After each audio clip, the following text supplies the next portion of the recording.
नमस्कार मित्रांनो. महाराष्ट्र सरकारने नवीन जी.आर. काढलेला आहे.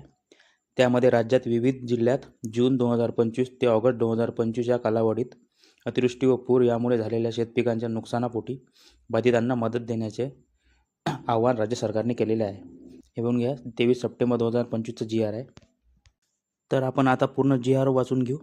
तर बघा, अतिवृष्टी व पूर, चक्रीवादळ यासारख्या नैसर्गिक आपत्तीमुळे शेतपिकांचे नुकसान झाल्यास पुढील हंगामामध्ये उपयोगी पडावे याकरिता शेतकऱ्यांना निविष्ट अनुदान जसे की इनपुट सबसिडी स्वरूपात एका हंगामात एकेच वेळी राज्यात आपत्ती प्रतिसाद निधीमधून विहित दराने मदत देण्यात येते.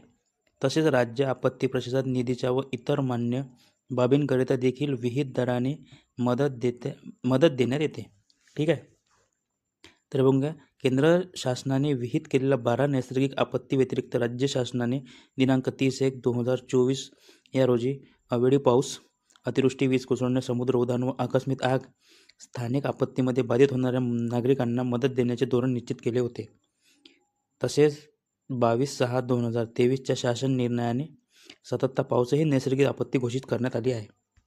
2025 व पुढील कालावधींकरिता केंद्र राज्य शासनाने अधिसूचित केलेल्या नैसर्गिक आपत्तीमुळे झालेल्या शेतपिकांच्या नुकसानीबाबत द्यावयाचे निविष्ट अनुदानाचे दर व निकष शासन निर्णय दिनांक 27/3/2023 प्रमाणे देय राहील. असा निर्णय दिनांक 30/5/2025 रोजच्या शासन निर्णयान्वये घेण्यात आला आहे. त्यानुसार दिनांक 27/3/2023 रोजी शासनाने निर्णयाचे निकष व दर यानुसार विभागीय आयुक्त यांची निधी प्रस्तावनेचा आता ही प्रस्तावना तुम्ही वाचून घेऊन घ्या. तर यामध्ये सगळ्यात महत्त्वाचं काय आहे?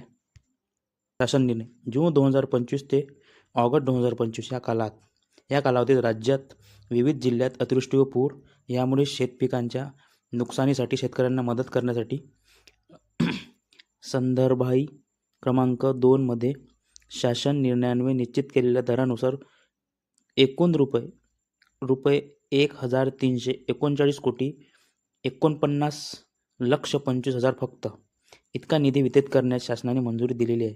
आता ही मंजुरी कोणत्या राज्यात आपल्याला भेटलेली आहे, कोणत्या जिल्ह्यात आपल्याला भेटलेली आहे ते बघून घेऊ आपण. जर जी.आर. पाहिजे असेल तर या वेबसाईटवर तुम्ही जाऊ शकता, www.maharashtra.gov.in.